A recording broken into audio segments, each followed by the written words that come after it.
And we are live. Hey, welcome back everyone to another episode of Mysteries After Dark. I am your host, Jerry.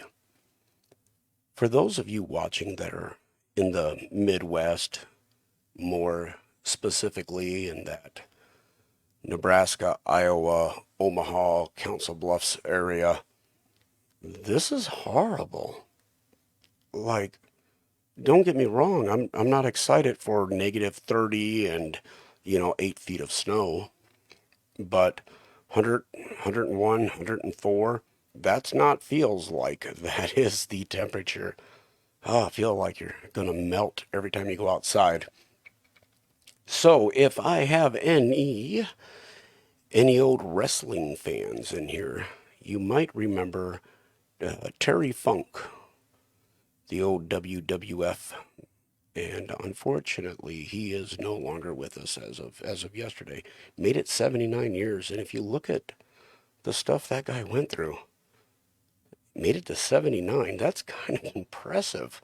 I mean, I get that it's staged, but those people, they are really falling. They're really getting hit with things. So I don't know, but Godspeed, Mr. Funk. All right. So let me go ahead and take care of this over here. God, I hate technology sometimes, I promise you. Anyway, that should do that. Have you all been staying up to date on the unusual? We'll say. Obviously, I research this stuff frequently for the episodes for the show, and I recently came across some uneasy, I guess we'd say, reports out of Peru. Uh, I'm laughing because it makes you a little nervous. It seems the predators have arrived. Yes, aliens. They're beating down the doors. Um, there is a tribe outside of Lima, Peru, that are reporting something truly terrifying. They so I, the reports claim that these visitors, yeah, visitors friendly, hi, they're about 7 or 8 foot tall. Some have yellow, others red eyes, and what sounds like, I'm probably going to mispronounce it, tapetum lucidum, what causes eye shine in some animals, cats, dogs, deers. So these friendly guests from somewhere else, they have claws and armor. There was a resident in Lima that engaged one of these creatures, shooting it several times, and it did absolutely nothing. Zero impact. It didn't phase it. The natives believe that it's a creature from their folklore. Its description matches something that they have encountered in ancient times, a monster that feeds on the organs and fat of its victims. I could stand to lose a few pounds. Wait a minute. Hold on. Hey, let's get a ticket to Lima. Anyway, apparently, if you believe that it is from their ancient folklore, if it's the same creature, apparently they lay dormant until, or decided to return in July of 2023. All of this chaos culminating in an attack on a 15-year-old villager. I believe it was a girl, got her neck sliced open by one of these things. Now, the part that stood out to me, the part of this that I was like, it's a characteristic that I've heard before. I don't know. The Defense Intelligence Agency papers that were released because of a Freedom of Information Act, maybe talking about these visitors, and this is from our government, having the ability to cloak these things. The pilots in their crafts, they can cloak. And that's something we're hearing about occur in the Peru incident. And it's also something reported in the Las Vegas incident. For those of you that are unaware or have not heard about this, George Knapp did a program on this, or did a report. He is a news anchor. And I'll get to that in a bit. So, as these reports in Lima, Peru, as they started to gain attention, as people began to wonder just what the heck is going on, the authorities came running to the rescue. Whew, thank God they're here to tell us what's going on. And of course, they had a perfectly rational explanation to put everyone's mind at ease. Isn't that great? Don't you love it when they tell you what's going on so you can finally sleep at night? So, what was this perfectly acceptable and mundane explanation for these creatures that are being witnessed outside of Lima? It's just illegal gold miners wearing jetpacks. Mm-hmm. That's right. The Rocketeer is in Peru. Oh my God. Obviously, there's a problem with this. I believe there's only one company, and I did look this up, currently offering jetpacks to the public. You must be what they say or what they call a well qualified buyer because they only want certain responsible people owning them. And I mean, they're only $150,000 each and then go up from there. So somebody that is well qualified dropped almost $2 million to outfit about a dozen illegal gold miners with jetpacks. Does that really sound plausible? I mean, do I need to mention Occam's razor? Anyone? Bueller? Literally compare any possibility utilizing Occam's razor against someone acquiring a dozen jetpacks from a company that has a ridiculous wait list and they only provide them to reputable buyers, and tell me which one wins. I don't care if it's Keebler Elves, okay? I mean, when you're weighing the possibility of this, when you're deciding, hey, could it be illegal gold miners with jetpacks? When you're thinking about that, consider that the person wearing the jetpack has a couple of large canisters of highly combustible jet fuel strapped to their back with locals shooting at them with high-powered rifles.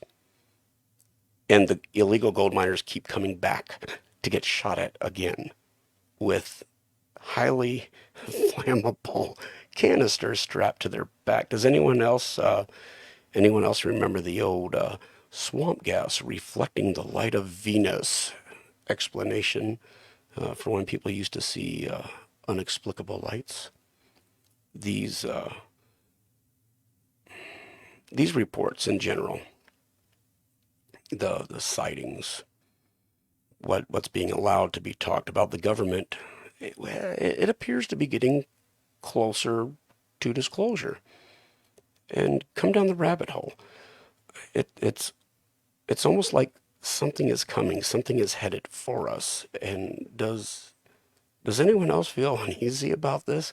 Like I chuckle because I'm nervous. I mean, my God, am I alone? The feeling you get pretty much right before something horrible happens. You know what I'm talking about, okay? So, and as I mentioned earlier, let me try to cue the audio on this for y'all. The uh, the incident in Peru, it, it isn't alone. We have the Vegas situation that I mentioned earlier that occurred in April of 2023 that George Knapp looked into, and I'm gonna go ahead. I'm gonna play the audio from that. Southern Nevada is abuzz tonight with stories about the crash of an unknown object and the alleged sighting of strange creatures in the backyard of a Northwest Valley home. Fun. So last night, that 8 News Now investigator David Charnes reported about how Metro Police responded back on May 1st after receiving a strange call from a very frightened family. Well, our report generated a global response, and now piecing together the sequence of events has been kind of tricky, in part because the primary witnesses have been almost as elusive as the beings they say they encountered. Chief Investigator George Knapp is as perplexed as the rest of us, George. As you know, this is not our first UFO rodeo. We first heard about the incident in early May via the Metro Police grapevine. The incident has a lot in common with other bizarre cases from around the world: an alleged crash, strange beings, and bits and pieces that don't make sense. But the police took this seriously, and so do we. Just before midnight on April 30th, skywatchers across several western states saw a bright fireball streak through the heavens. A police officer working in the Northwest Valley caught a glimpse of the colorful object on his body cam. At nearly the same time, a Ring camera in the area recorded a strange noise and what sounds like a crash. One family living in a ranch-style home had a much closer view of the object. Two brothers and their father were working on a vehicle in their yard when they caught a glimpse of a sparkly object as it came crashing down, then were hit by what they describe as a shock wave. One of the witnesses, a young man named Angel, has stated when the brothers looked into the yard where the object landed, that spot was obscured and blurry, as if by unknown form of camouflage. What they saw next prompted a frantic call to 911. So there's two people, or two. Correct, and they're very large. They're like 8 foot, 9 feet, 10 foot. I don't know.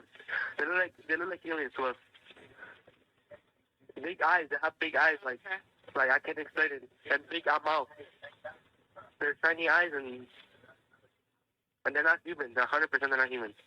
8 News Now investigators have spoken with family members multiple times in the past 4 weeks, but each of the 3 times we accepted their invitation to do an interview, they didn't answer the door or their phone.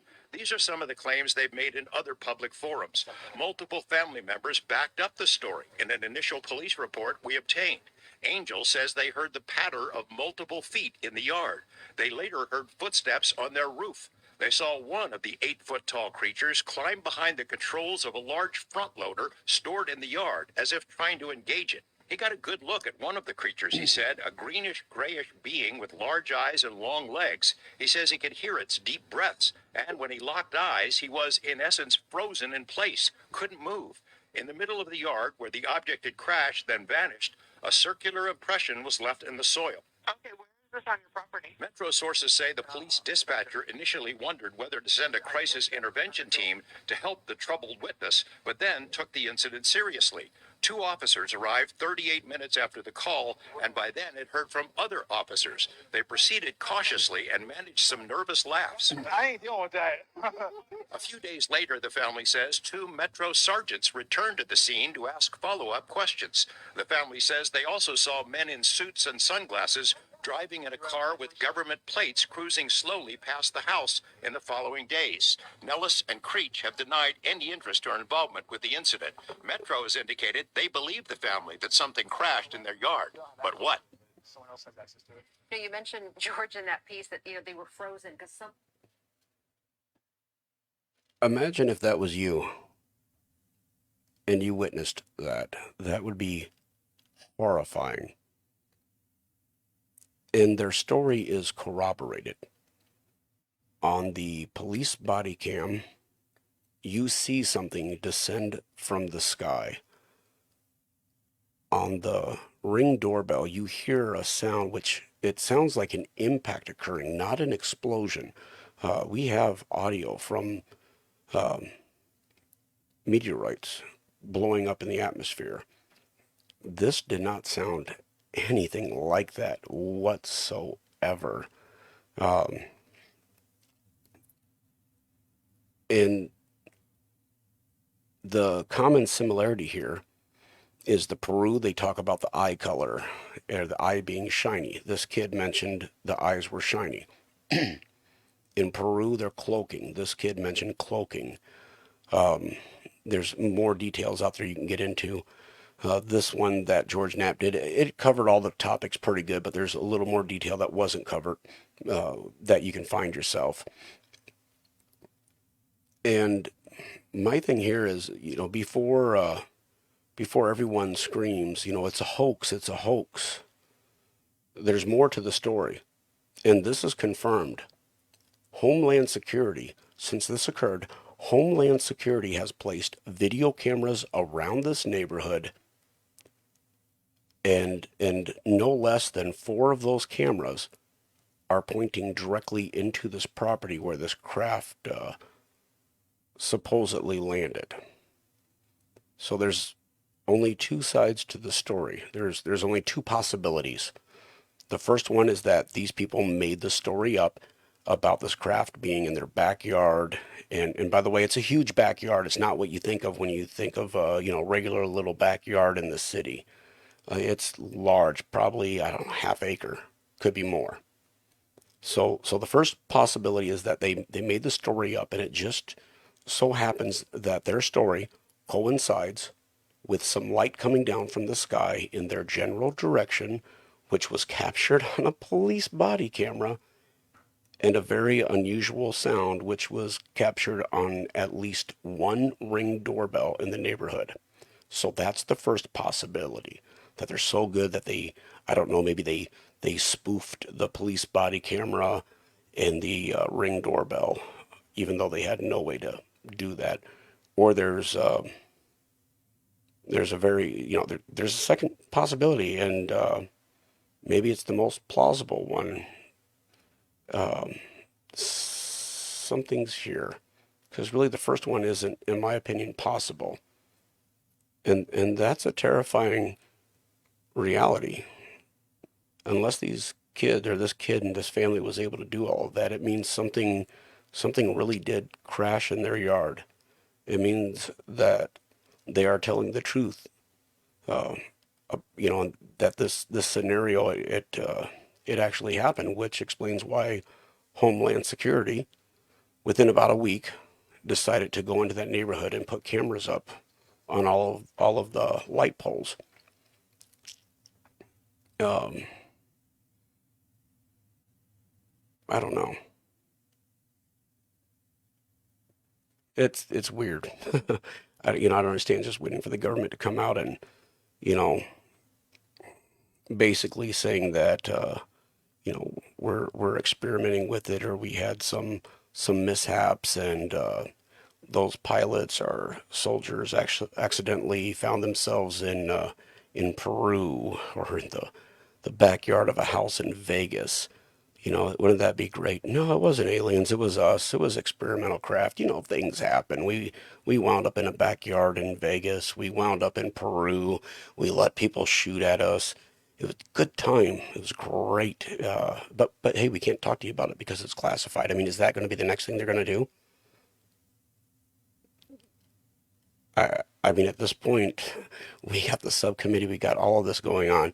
I got a couple comments come up on my screen here, uh, and I've been waiting for the visitors to park in my yard for years, and then the Series V has prepared me.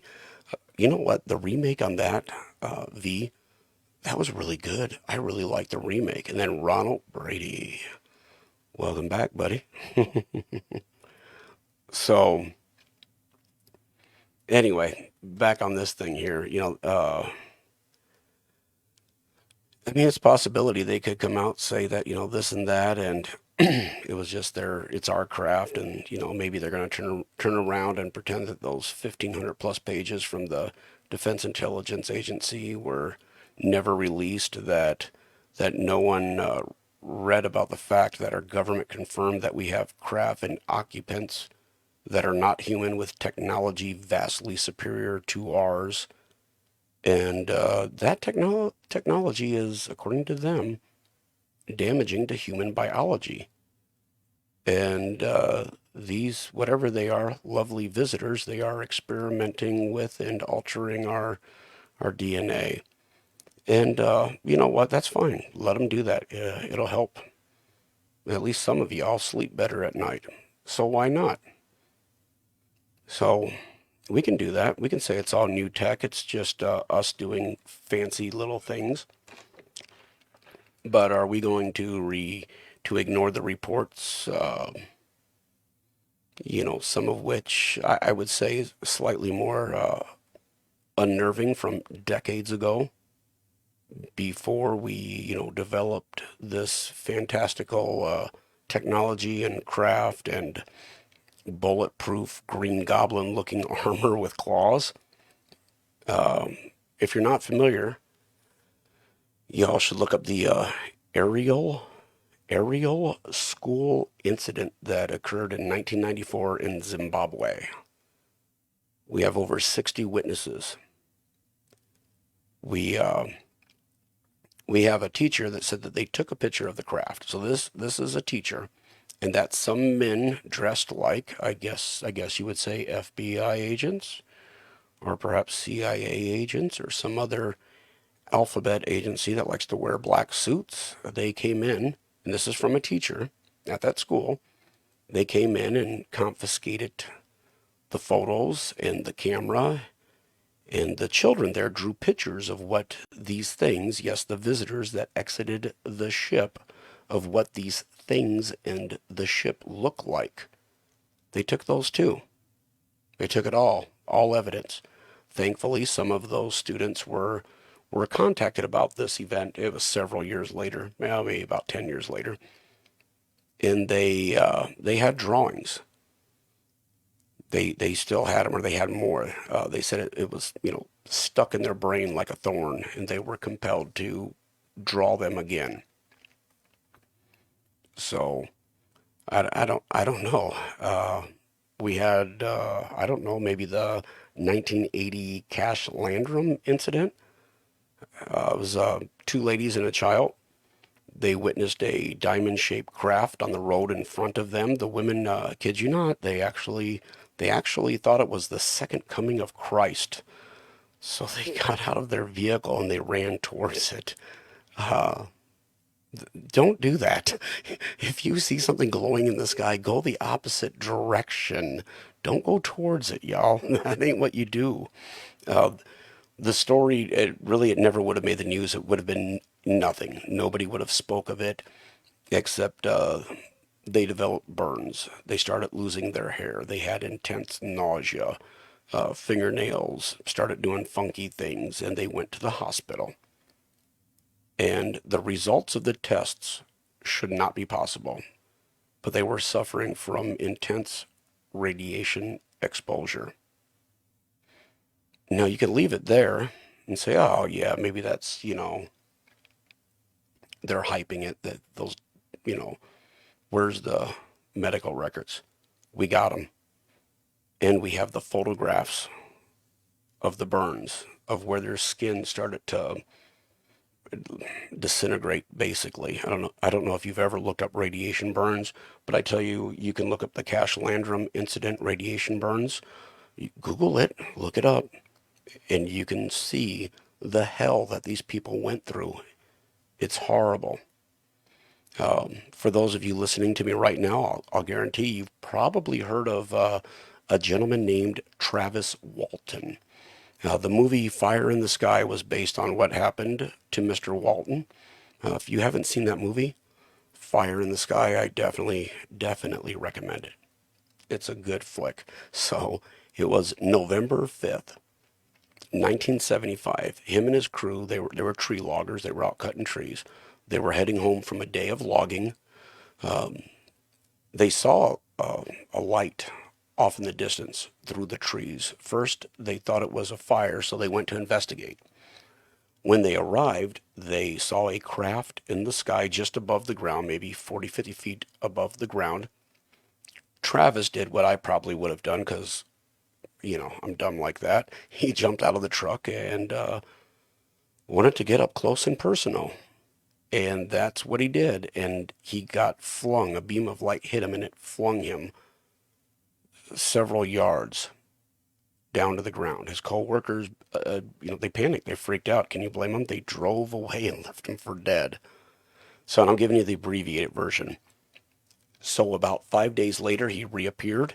He was clearly dehydrated, unshaven, and suffering from what today we would refer to as PTSD.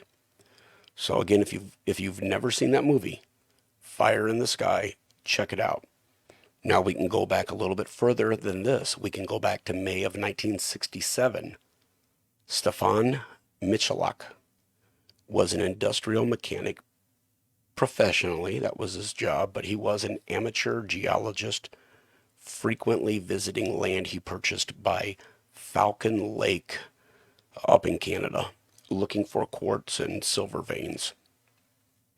So on May 20th, 67, he was near a vein of quartz when he heard geese freaking out, making a commotion. He looked up in the sky and saw two cigar-shaped objects giving off a reddish glow about 45 meters away. Hey, it's Canada. Everything's in meters. One of them flew off, but the other one landed on the ground, and it morphed from a cigar-shaped craft to what you would consider more of a classical saucer. Now, at the time, he thought it was a secret U.S. experimental craft. So what's nice is he had the sense to sketch out what it looked like. And he sat there doing this for about half an hour.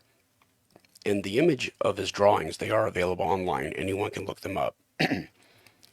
So what he did next was probably not the best choice. But honestly, I probably would have done the same. He, uh, he decided to approach the craft, later recalling the warm air and smell of sulfur as he got closer. He heard a whirring sound of motors and a hissing sound like pressurized air. And I often think of the air hose sound. So he saw a door open on the side of this craft with bright lights inside, and he said he heard voices muffled by the sound from the craft. He called out, offering mechanical help to the, as he said, Yankee boys. When he did this, the voices went quiet. So he tried in his native Polish, then Russian, and finally German, but no response. So he got closer to the ship. He noticed that he noticed that there were no seams, no bolts, no welds, nothing. It was just solid. He looked towards the bright light from the door. Now, when he worked, he would wear a welder's helmet to protect his eyes when he's chipping at the rocks. So he put that on, and if you've never worn a welder's helmet, it dims the light substantially. So he put that on to overcome the intense brightness from the doorway, allowing him to see into the craft, where he saw these beams, like bright. Some people refer to them as solid beams or solid light. It's something that we're now really starting to understand, as well as multicolored panels. But he did not see any occupants. There was nothing in there. Suddenly, the door sealed up like a panel moved from left to right, right to left, left to right. I believe there's three of them. The craft rotated, and it pointed a grid panel towards him. This happened, it sat there for a moment, and suddenly it jetted away. But when it did that, it burned that pattern onto his chest. So obviously he's going to go to the hospital. And photos of the burns were taken. And yet again, they are online. You can go and look them up. And yet again, we have another victim that experienced radiation poisoning from one of these objects. And that has become a trend with these craft. Now, I must mention, probably, I don't know, I'm going to say it's probably the most famous case. I think Travis Walton with Fire in the Sky gets more publicity, but these two individuals, they really set the trend. No, they weren't the first, but they were the first, I would say, in modern times, and especially that became extremely well known, and that would be the Betty and Barney Hill case. Getting into the details of this case could literally take hours. I'm going to shorten it for you, we'll say. And essentially, like I said, it is the most well-known abduction, the first, I guess you would say, most well-known abduction case. They had no motivation, no gain of coming forward in any way with their story. Actually, to the contrary, because at the time of their marriage, the fact that these two people were married is something that was frowned upon, because Betty was a white female and Barney Hill was an African American male. Now, for those of you not familiar with history, Back then, in the 50s and 60s, that wasn't the most common thing. So I'm going to move on now. Essentially, for me, being an amateur astronomer and a physics geek, the most compelling part of the story, of the Betty and Barney Hill story, is a map that Betty Hill was able to draw. You see, when she was in the ship, she was privy to information. And one part of that information, I guess you would say, or she was able to look around and see things, it would happen to be a map that she noticed displayed. I guess today we would refer to it almost as a holographic image. And under hypnosis, she was able to draw it. This is where things kind of get interesting, at least to me. From looking at the map, there are two large orbs, and what Betty referred to as perhaps being trade route lines, meaning, they showed movement between these two orbs. But around those orbs, there were smaller orbiting objects. She said that this is Zeta Reticuli. And in case you don't know, it is comprised of two stars. It's what they call a wide binary star system. The distance, I'm going to geek out for a minute, the distance between the two stars is about 100 times the distance between the sun and Pluto, be about 248.6 billion miles. Yay! We learned something new. So at the time she reported this, people thought it was outlandish. There's no evidence for planets around those stars, especially not back in 1961. And to me, this is where things get interesting. And yeah, I'm putting my foil hat on real quick, okay? In 1996, astronomers detected what they said was a large gas giant in orbit around the star. However, 2 days later, that was quickly dismissed. Obviously, we can't have them saying that there are planets around the star, not with the allegations of Betty Hill saying that we have visitors from that specific star system. This happened again in 2007 and 2010. Said we found planets. It was quickly dismissed, stating it's merely a dust disk being seen on edge. They also tell us that Zeta Reticuli is only about 2 billion years old. But just so you know, it is kind of in a cluster accompanied by other stars upward of about 12 billion years old. Now, that aside, let's put that aside. If you have a dust or a debris disk around a star, it usually only takes about 100 million years for that debris field to form into planets. We are told that this disk could be as much as 120 AU, astronomical units, the distance between the sun and Earth, us. 120 of those. That's going to be more than enough to form planets.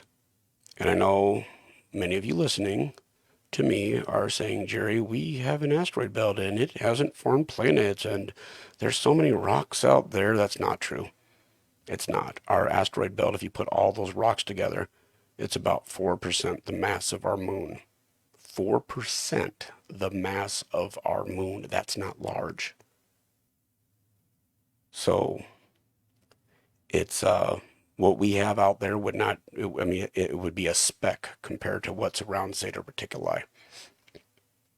Like I said, I could talk about hours about this, but let's just move on. Nothing to see here. Don't worry about it. Nothing. There's some beautiful paintings in history. If you like art, I'd like to mention some to you without trying to bore you too terribly. We have the Crucifixion of Christ painted in 1350. I would urge you to look that up after this episode, and perhaps you can tell me what those things are in the sky. In each of these objects, there appears to be a person looking down, but the craft, the object themselves, they are elongated, almost teardrop shaped, or perhaps they could be, I don't know, tic-tac shaped, and people witnessing them just assume they must have a pilot in them, so they drew a person. I don't know. The miracle of the snow. finished in 1432. Absolutely, those could be clouds. Beautiful, perfectly disc-shaped clouds hovering in formation.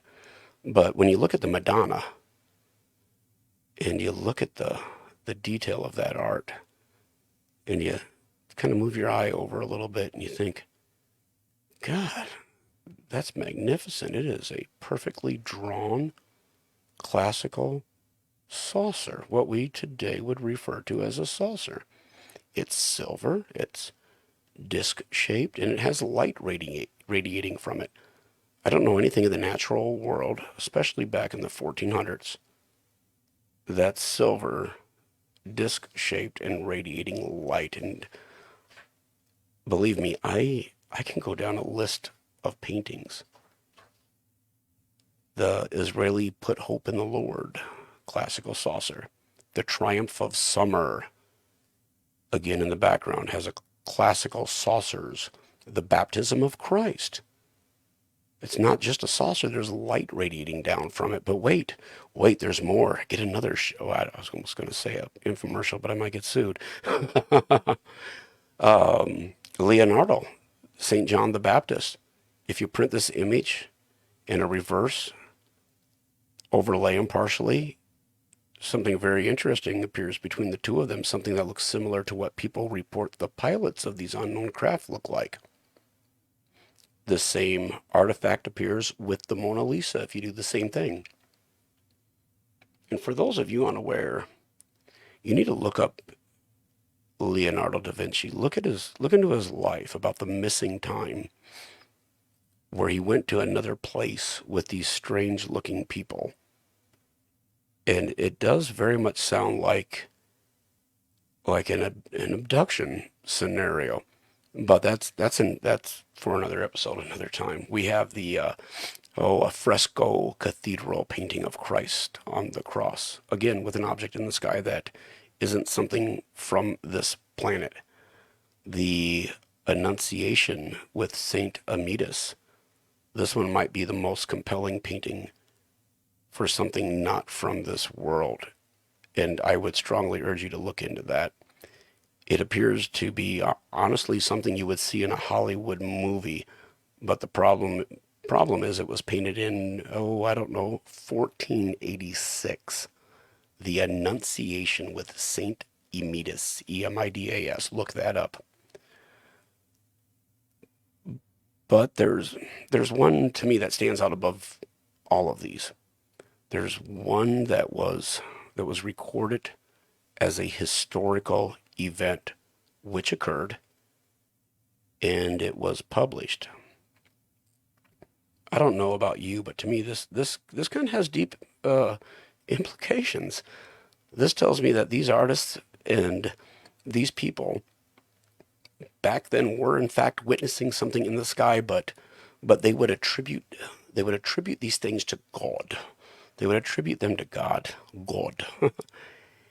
And that's why we only occasionally see them in paintings. That's why it wasn't documented as being, well, what today, we would consider, God, we would call it an invasion. The 1561 celestial phenomenon over Nuremberg. This was considered a news notice. I know we think of newspapers as being modern day events, but they have literally been with us, I mean, hundreds and hundreds of years. It just got easier as time went on. When you look at the copy of this illustration, so it's a carving and then they press it with ink on the paper, but you can look up, if it interests you, you can look up how they used to do that. When you look at it, you see some things that stand out. We have cylindrical objects with spheres inside of them, much like the reportings. Actually, I didn't know anything about this until the subcommittee hearing, where they're talking about spheres or balls contained inside of cubes flying through our skies. It's in this photo, in this 1561 carving.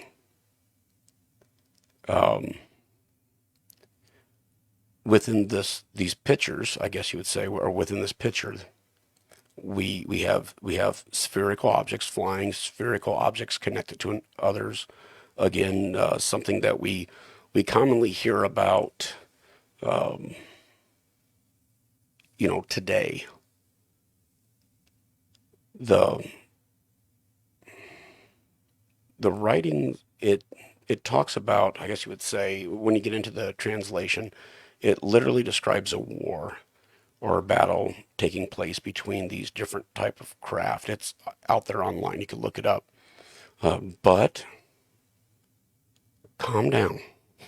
Don't worry. Mainstream academia to the rescue. Are you ready? It was just sundogs. Are you familiar with what that is? Rays of light from the sun, an event so rare that the people did not know what they were seeing. Wait, what? They're not that rare? They're not that rare. It's something that most commonly occurs in winter, but somehow this event took place in spring. That's interesting. You need ice crystals and everything for this to happen? In spring? You get the point, right? Move along. Nothing to see here. Oh, Lord.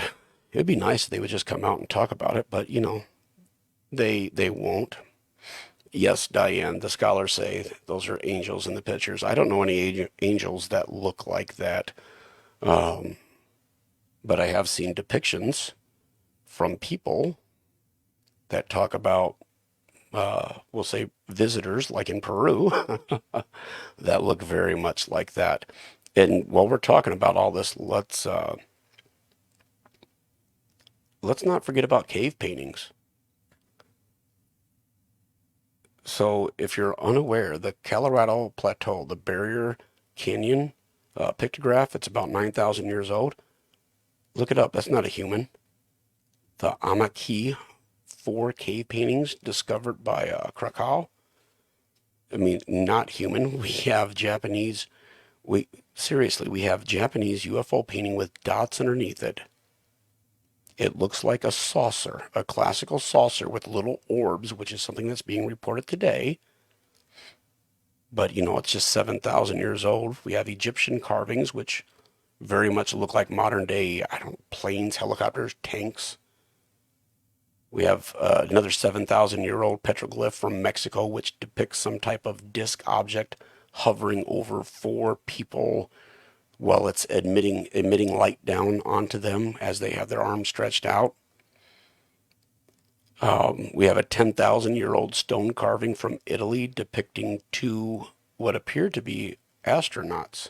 They have like some kind of a bubble, fishbowl looking thing over their head. They're holding some type of unknown instruments or equipment in their hand in this suit. How Diane? Yeah, no, the scholar. I agree. No, I know. The scholars, they know what's best for us. They'll set us straight. Don't worry. Don't worry. Oh Lord. Um, so anyway, with all this, you guys are getting the point, right? We can talk about indigenous cultures that put on outfits which look very alien that have been passed down for at least 1,000 years. We can talk about literally dozens of other cave paintings. Look at the Aboriginal art from Australia. Look at those cave paintings and tell me what you think they are. Those don't look human. They look like something that is tall and slender with a large head. But, we have all these different explanations. Academia tells us we're not seeing things right, that these are reflections or trained pilots chasing Venus, that somehow detecting these craft across multiple sensors, including visual sightings by military pilots, it's just not enough. There's another explanation, something completely natural. All of those pilots, they were just sharing a mass hallucination, I guess. Then you have a lot of religious groups coming out saying that it's all demonic deception, even though the Catholic Church said that they would baptize these aliens as our brothers. Just so you know, just letting you know about that. You got to keep in mind, the Catholic Church has they keep amazing records, and they have records that we're not allowed to know about. And they have their Lucifer, I think isn't it called Lucifer telescope? They know something that's going on. It's just we're not allowed to. Seems like we're getting every excuse you can think of, even even when they don't make sense, to somehow say this is not really happening. Uh, I don't know. I think there could be a very good reason for this. I think the militaries of the world or the governments of the world, I think they have a very good reason for denial. Think about this. How quickly would you lose control of your citizens if suddenly an advanced species showed up? You would have people quitting their jobs, trying to find artifacts, trying to get in touch with these EBEs. You would have multiple religions collapse into anarchy. You would have people essentially giving up on life because we are a very egotistical animal. It would be chaos and mayhem in the streets, or at least that's what the Brookings Report told us back in the 60s. It quite literally said we cannot tell people about these visitors because the world would fall into chaos. And perhaps back then we would have. But I like to think that in today's society, that that wouldn't be the case. Uh, Perhaps that's because of conditioning. Maybe Hollywood has worked with the government to attempt and, I don't know, mentally prepare us to accept this reality. But there's something else that caught my attention when I was doing this, especially I'm a numbers person. And to me, maybe a quasi pattern. I don't know. Ancient literature, when it's discovered, it's scarce. But there was this gentleman who learned to translate ancient scriptures, basically dead languages, and once upon a time he was the go-to guy for academia that needed help in this department. And that is until he deciphered a cuneiform tablet talking about an alien species that visits us. Quite literally, and I talked about this in prior episode. This man overnight became discredited and lost everything. Essentially, he said that it's cyclical. They visit and leave. And I would like to propose a hypothesis for everyone. And to keep it short, I'm not going to bore you with all the details. We have a period of time where several carvings or pictographs will be created about these visitors, and then it'll go quiet. Then a few thousand years later, it happens again, and then it goes quiet. And suddenly we have all these religious paintings, including the Nuremberg article, where it seems they're back again, and we don't hear much for a few hundred years, and then boom, 1800s, we start to hear more about it, and it intensifies through the 1900s, and now we're hearing about it nearly every day. These things are being seen quite frequently, and that reminds me of something something that our military does. And I'm using us as an example because most of you listening to me, you are in America. So before we invade or set up a heavy presence in a new area, new part of the world, we send out people to probe, to ascertain the development or possible resistance in that region. After that data has been collected, then suddenly you have,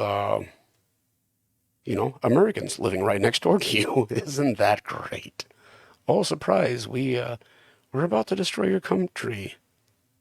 Then but we don't just leave, though, do we? After we do that, we may drastically cut back on the number of Americans or troops or soldiers that are left in that area, but we always leave just a few to keep an eye on the area. And sometimes we help rebuild the devastation we've caused. So could the reason the intensity of the reports increasing the newfound openness from the government be due to the fact that we are about to have, I don't know, some company, someone that might hang out for decades or centuries or millennia? There was a movie with Mel Gibson. It was made by M. Night Shyamalan called Signs. If you haven't seen that, and the topic of extraterrestrials interest you, you should probably go check that out. Mouth's getting dry. Ugh, too much talking. But yeah, get that movie, get some popcorn, sit down, watch it, because in many ways, that movie makes sense. But instead of everything playing out in a very short time span, picture it as a long game. And if you do that, you might start to look at things a little bit differently in regards to what's going on. All I can say is I hope to God Zachariah Stitchin was very incorrect in his translation. Essentially, from what we're told, there's a species called the Anunnaki. They are responsible for the creation of the Sumerian people. They manipulated our DNA and made us more like them, which I find interesting because, again, the Defense Intelligence Agency released those papers, and the government's essentially saying that these friendly visitors, they are experimenting with their DNA. It is being altered by these advanced intelligences. But essentially, the Anunnaki, and again, if it interests you, look it up, they used us as slaves. They are a larger species, appearance-wise. They're very similar to us. It's just that they are considerably taller. Think about what was that? The newer Alien Prometheus or whatever. The engineers from Alien Prometheus. That's kind of what Zachariah Stitchin was describing. And what I find interesting is that the concept of these, and we're gonna call them visitors. Thank you, Lima, Peru, being larger than us, not just tall, slender versions of us, but anatomically, proportionately larger than us, is something we see everywhere. Hieroglyphs, Egypt. It's these depictions are literally on cave walls from 40,000 years ago. Now, according to Zechariah's translation, the Sumerians say that these visitors are from a planet that is outside of Neptune, and their home planet, Nibiru, is on a 3,600-year orbit, and that every 3,600 years, it is close enough for to us for a period of time that perhaps I don't know, decades, however long it is, that they get to visit us.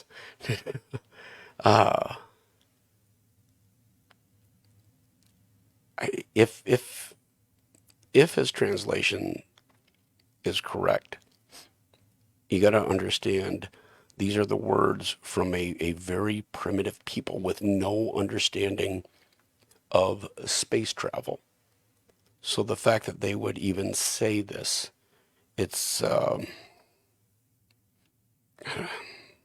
unusual. How about that? But with today's understanding of our solar system, we know that Nibiru could not be a planet. Once it gets much further past Mars, the inhabitants would freeze. I don't know. Perhaps they can freeze like some frog species or tardigrades. They can freeze, and then once it's warm, they wake back up. So I mean, maybe it gets out past Mars. They do this deep freeze sleep, come back around, warm up. Hey, we're awake. Let's go eat some humans. I don't know. It's possible. Oh, that's great. But that aside from antifreeze, blood, animal, no, it has to be a vessel. And I know that's something that might sound, I don't know, maybe a little preposterous. Where would all the metal come from? Although, again, our asteroid belt is only about 4% the mass of the moon. That asteroid belt holds an unbelievable amount of metal. And with plans currently underway. You can look this up. We are currently putting the wheels in motion to begin harvesting metals from asteroids. Within the next, oh, I don't know, several decades, maybe 100 years, we will have easy access to those metals, minerals, all of those supplies. In just a few hundred years, we could very well be or building spacefaring vessels hundreds of miles wide, utilizing the resources from just our asteroid belt. So I don't think it seems absurd to consider the possibility that an advanced species was able to create what we would call generational spacefaring craft. Uh, and again, I mean, perhaps the species arose right here in our solar system, thousands, maybe millions of years before us. Perhaps we share a genetic ancestor. So if that's the case, we would be very similar. And perhaps that's why a lot of times they are somewhat described as, being human-like. Eyes, mouth, nose, arms, legs, fingers. Um, it's more than likely it's something that humans, you and I, we will be doing in the not too distant future. We will be building these types of vessels. This is something that Elon Musk has talked about. It's something that even Neil deGrasse Tyson has talked about. Brian Cox has talked about it. They actually think that, within a million years or so, we could actually colonize our galaxy. I mean, it might be a little ambitious, but I don't know. So I want to talk about this real quick. There are people that use biblical references to support the ancient alien, ancient astronaut hypothesis, and I don't necessarily go down that road, but I'm going to make one reference, so forgive me. There's this gentleman in the Bible named Lot, and he was allowed to take his family and flee Sodom. In the Bible, you might remember Sodom and Gomorrah. But he was warned that his family should not look upon the fireball. And, that's exactly what his wife did. She turned back and said, "Oh, look, pretty flames." And she turned into a pillar of salt. But a pillar of salt and a pillar of limestone, I'll get to the reasoning for this in a moment. They look pretty darn similar. And I looked this up online just to make sure. So you might be wondering, Jerry, what does this have to do with aliens or alien tech? And I got a doozy of a story. I've been waiting to say the word doozy for so long. After the Soviet Union fell, a lot of the KGB records wound up in the hands of the CIA, and some of those records became declassified, including one that I found particularly disturbing. I tell you what, if you'll just indulge me for just a brief moment, and believe me, I know this episode is going long, but let me just give you the highlights. Okay, anyone can look this up. Google Russian UFO turns people into stoned. Bada boom. So the file, this KGB file, references photos, but those photos are still classified. We don't get to look at them. We're not cool enough, okay? And I'm going to assume there's a very good reason for that because we'd probably all lose our collective minds. So here's what happened. The short version. A low-flying saucer-shaped craft appeared above a Russian or Soviet Union military unit conducting training. One of the men unexpectedly launched a SAM, surface-to-air missile. It hitting the craft, taking it down not far away from where the unit was. 5 short humanoids with large heads and large black eyes emerged from the wreckage. This is where it gets weird. Okay, stay with me. Like Autobots, they then merged together. But no, they merged together into like a glowing sphere, a glowing ball that buzzed and hissed, and it grew larger, becoming brilliantly white, and then it exploded. If that sounds anticlimactic, it gets better. At that very instant, 23 troops who were near the explosion instantly turned to stone. The 2 survivors were in the shade. They were shaded from the light and much further away. The human pillars and debris, it was taken to, there's a base, science base in Moscow. It's supposed to be like classified, but everybody knows about it. That's where it was taken. The scientists determined that the molecular composition of the humans became nearly identical to limestone. I know that sounds like an amazing, fantastic work of fiction, but it isn't. And the CIA note that was attached to this KGB file speaks volumes. Are you ready for this? If you tell your friends to watch this, you can tell them to skip to the last 10 minutes because this is the part that matters. Okay? This is what the CIA note says. If the KGB file is real, it's an extremely menacing case. The aliens possess weapons and technology that go beyond all our assumptions. Ladies and gentlemen, that is verbatim. If the KGB, this is what he said, if the KGB file is real, it's an extremely menacing case. The aliens possess weapons and technology that go beyond all our assumptions. Wait a minute. If they are not real, why would we have assumptions about their tech? Would it make sense if the CIA said the Jolly Green Giant's power is greater than we assumed? The green bean tunnel of death. I don't know. Unicorn rainbow powers are more destructive than we assumed. It makes no sense. You don't make assumptions about something that is not real in this scenario. If you're not at least, I don't know, I don't want to say concerned, if you're not at least perhaps aware, if you're not making plans or having an idea of a plan just in case things get, I don't know, interesting, you should probably start. Do you know how to be self-sufficient? Can you be nomadic and survive? Do you know how to forage or scavenge for food? Do you have a book that will tell you what wild plants are edible? Oh, God. Undoubtedly, if one of these nights we look up and instead of the stars, we perhaps see an armada in our skies, there will be those that feel hope that we are somehow saved, that salvation has arrived and they're going to answer all of our questions and cure disease and sickness, and these are the gods, or whatever the case might be, much as the natives did when the Europeans arrived. And that story didn't end very well for the tribes, did it? So I don't know about you, but I would not want to be unprepared sitting on my couch at home with aliens knocking at my door.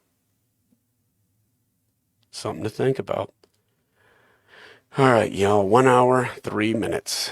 I'd like to thank you very much for tuning in and listening to me ramble. Y'all have a great night. Tune in next time. And as always, be safe. Bye.